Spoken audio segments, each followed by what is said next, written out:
Hey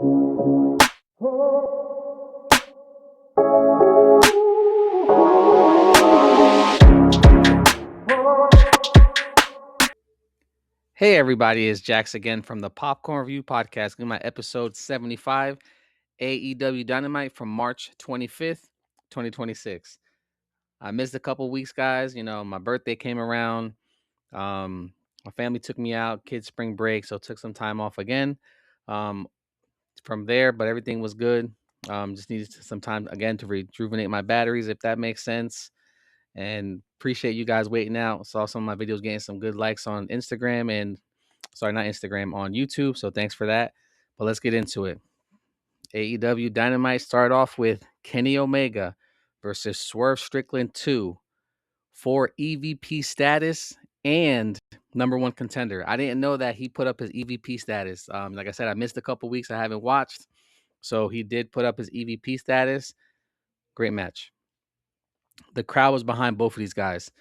Again, number one contendership or EVP status. Great match. Both going after each other hard. Going off the top rope, stomp off the top rope, double stomp knees again into the thing. Close 3 count. Just a crazy match altogether. Honestly, I'm surprised this match didn't go last. To be honest with you, I get why it didn't. I just don't think Darby Allin or Roosh should have been the main event. If anything, it should have been Tekla and Mina, if anything. But it is what it is. Great match. Going back and forth, doing each other's moves. I actually saw something on Instagram that Swerve was actually wearing or a gimmick of what Kenny Omega wore a few years back in 2022. So it was almost like he was trying to show off or talk shit about him wearing his outfit, kind of doing like a Seth Rollins kind of deal, where he kind of wears what other people wear before he wrestles them. So I get it. Didn't realize it till I saw it on Instagram personally, but a nice touch. Just digging into that heel factor. Now, Kenny Omega does win it. He is the number one contender. But I'm not going to lie. The way Swerve is acting with his heel turn, how nice would it have been if Swerve would have been this heel side of himself with EVP power? That makes you think. He was already mad at the Bucks, you know. Imagine if he would have did the exact same thing the Bucks did with their power and put himself into a title shot week after week. And who's back? Will Ospreay. Will Ospreay's not even talking about going after the title yet. He's going after Jon Moxley first in the Death Riders, and then gonna probably throw his name in the hat. But a lot of people are saying that they want to go after the champion MJF. Again, Brody King, Andrade, Swerve. Hangman just lost, but it was Hangman. Joe's gonna come back from injury and or stop filming Metal Gear Solid. Or Twisted Metal. Sorry, Twisted Metal. Just a lot of people going after his title. What are we going to see? I think this is the year that Will Ospreay wins the title. It would be a good match to see Will versus MJF. But it's possible that it could be Will versus Omega at the same time. And I'd be okay with that. Andrade, why not? But great match. Kenny Omega is the number one contender at Dynasty. He's going to be wrestling MJF for the World Heavyweight Championship, Men's World Heavyweight Championship. But great match and all. Honestly, I just can't get over how this match was first. I get why it was first, but I'm surprised that it was first, honestly. You had a match there later, Top Flight versus the Death Riders. Honestly, I thought it was a little odd. They had like a mixed gender match there. Decent match. I personally thought it was going to be a squash match, personally. But they actually all wrestled well together. Top Flight was hitting some good combos. Forgot the girl they were with, to be honest with you. But it is what it is. Marina Shafir looked good. They're making her look like a powerhouse. Not sure what's gonna happen with what's her name? With Tony and everything that's going on with Ronda Rousey. Not sure what's gonna happen there, but we'll see. Moxley does take the mic and pretty much tells Will to watch what he asks for, but if he wants it, he'll see him at Dynasty. So we already know that the Death Riders have Moxley's back. I did mention a few months back that I thought Moxley was going to be betrayed by the Death Riders. Is this the final push? If he loses to Will Ospreay, will the Death Riders turn finally on Moxley and Moxley takes his well-deserved vacation that he hasn't taken in like 6 years? So let's see. But again, Moxley versus Will Ospreay at Dynasty for the Continental Championship, and then you got MJF versus Kenny Omega. Already starting to be a great pay-per-view, and they've just announced 2 matches. Like, come on, guys. Honestly, though, you had a match with Speedball Mike Bailey versus Rocky Romero. Thought this match was kind of up in the air, but it makes sense. They're building up Speedball. They did the same thing with Kevin Knight a few months ago or a few weeks ago. He was just wrestling like every week, singles, and it made sense. You're saying these guys are the future, have them out there week in, week out, right? So Speedball has beat Mike Davis apparently on Collision. Again, I don't watch Collision all the time, so beat him on Collision. Then he beat Rocky Morel again. So right now he's knocking notches out of the Don Callis family. But it seems like the Don Callis family keeps taking a lot of L's, you know, like for a while they were winning, got all the championships, and then boom, now they're just taking L's. But it is what it is. Great match, honestly. Speedball's I would say is growing on me. When I first saw him, I was like, I don't know what this guy's about. You know, he doesn't look that flashy, not great, but he's building. He's growing on me. Kevin Knight out the gate thought he was amazing. Speedball is growing on me. Can't complain. He's Speedball, Kevin Knight, and Mystico are the trios champions, so that's nice to see as well. After that match, though, MJF comes out and speaks, and he pretty much says that he's the man who hanged the Hangman, and Hangman will never, ever, ever, ever, ever, ever, ever, ever, ever, ever, ever, ever, ever, ever be able to challenge for the AEW World Championships. And that is the second person MJF has done that to. His mentor, Cody Rhodes, and now Hangman. What does this mean for Hangman now? Does he just go to the mid card? Does he become a trios champion again? Does he become a tag team champion? What does Hangman do? Does he reinvent himself? I'm actually shocked that he lost personally, especially with that stipulation. But they're making MJF run right now look really good. He's beating everybody. Beat Brody. Beat Hangman. You know, he's gonna wrestle Kenny Omega next month. Like, dude, come on. His title reign, and he could talk his fucking ass off. Well, started talking shit to the crowd. And he said no one is on the level of the devil. And when he pretty much says that, Kenny Omega's music hits and interrupts.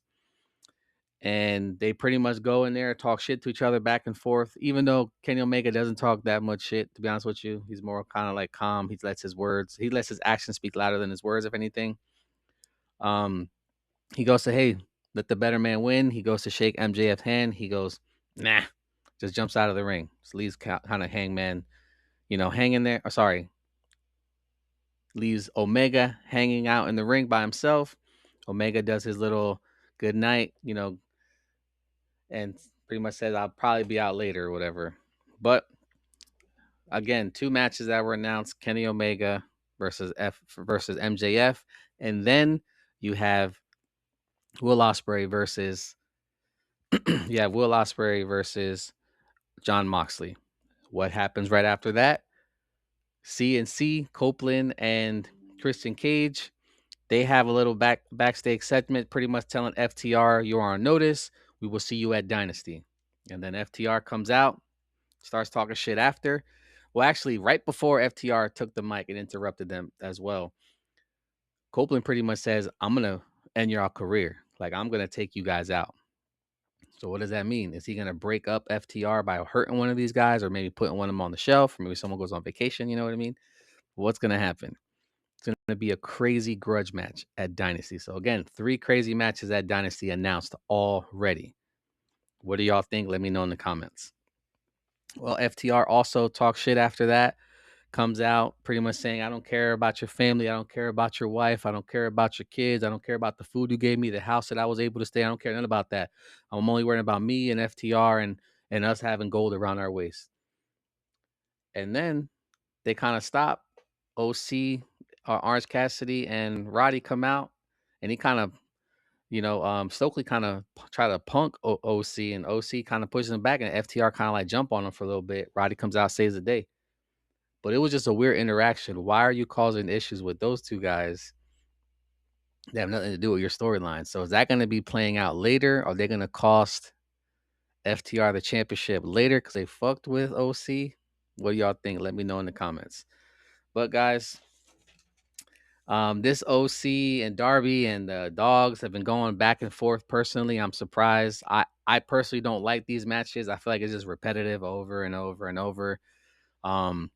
It just keeps happening personally. But what was it? I think they just keep trading wins, honestly. The dogs win one week.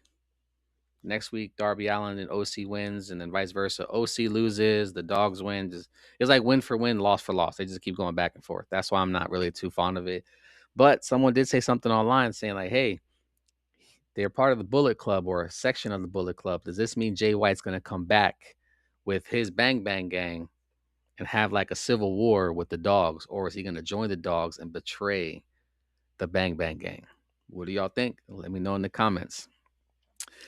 Also, another segment, you had Kyle Fletcher with his new Pinky Belt TNT champion coming out and pretty much saying that he doesn't like the fact that him and the Don Callis family are making a deal with MJF. Like, he thinks that it's bullshit. He thinks that they can do it without him because he now wants that title. Why not? He's the future, dude. You're making him a megastar right now. While he broke off from Aussie Open and shaved his head and did all that shit, his moveset is crazy. He's athletic, big build. Dude, like, come on, guys. This guy's going to be a monster. I wouldn't be surprised. Like I mentioned in other videos, 3 to 5 years, he will be AEW World Champion. And this is his second time TNT champion, and he's even got a customized belt. So I feel like he's going to be there for a while. But what did he say in his segment? I'm undefeated in 2026. I've always said that. Even when Jade Cargill was there, she was also undefeated when she had the TBS championship. Why doesn't the TBS champion or TNT champion being undefeated challenge for the AEW World Champion and be double champ? He could be the first. Why not? He'll be the first and the youngest to do it. Why not? Let him be double champ, TNT, and world champion. That'd be crazy to see, honestly. It'd make him that much bigger on the Don Callis family as one of the head of the tables. Also, he had Takeshita to come out and he goes, hey, I know we had our issues. Pro Kata, yeah, we did that. We won. But you and me, Pro Shida, that was first. This is family. Right? And then Okada's like, Takeshita's like, yeah, you're right. Whatever happens with the family, you and I still Pro Shida no matter what. But Kyle Fletcher is an amazing fucking heel. Is it possible that he's screwing with Takeshita, right? So even though he's saying he's got problems with MJF, I don't see Kyle Fletcher and Takeshita both breaking off at the same time. I see it at different times. It would be crazy if they broke off at the same time because he would lose two big stars in the Don Callis family. Is it possible that Kyle Fletcher is fucking with Takeshita? I hope not because they make a great team. But is it possible that he's going to lure in Takeshita and then betray him, stab him in the back? What do you guys think? Let me know in the comments. You had Mina versus Tekla for the AEW Women's Championship. Mina's in this match because she's the number one contender, apparently. And also, she's trying to get back at what happened to Toni Storm. She walks in with the flowers. And right after that, she kind of threw the flowers on the floor after she was walking up the stairs. And one of the people on commentary was like, yeah, we're going to show what happened last week with Toni Storm. Her head was all gashed, busted open. And what did somebody say? The flowers. The flowers are right next to her. So in that segment, I've got two options. The person who is sending Mina the flowers is the same person who took out Toni Storm. Right? Or it's Mina herself turning on Toni Storm. I'm okay with both stories, guys. Mina kind of shows that mean streak, heel streak sometimes in the ring, pulling people's hair, a figure four on the ring post. She's already done it. Like, why not turn on Toni Storm? I don't see why that would be an issue. But at the same time, whoever is the one giving Mina the flowers is the same person who caused the injury to Tony Storm. And they're also saying she's going to be out for the rest of 2026. It's just March. If she out for the rest of 2026, what the fuck is going to happen, bro? She's one of your biggest female draws. You build up Marina Shafir. You build up Tekla. Mercedes Monet's losing titles left and right. Is she going to come back and win the championship? Who knows? But as of right now, Tekla and the Sisters of Sin are taking over. All the girls need is some titles. The Sisters of Sin need to be the AEW Tag Team Champions for the women's. Great match. Both of them started going back and forth with each other. Mina started getting the better hand late in the match rather. And she goes to take off her belt to whoop her ass. The ref stops it. She goes in her brassiere or whatever you call that, her bra, takes out Brass Knuckles, punches me in the face. 1, 2, 3 takes the win, or steals the win, I should say. But it's a heel move. It makes sense, She had one thing she was trying to use as a weapon. Turn around, she had something else already. Makes sense. And the Sister with Sins were nowhere to be found. They didn't come out till after the match she won. So it makes a lot of sense.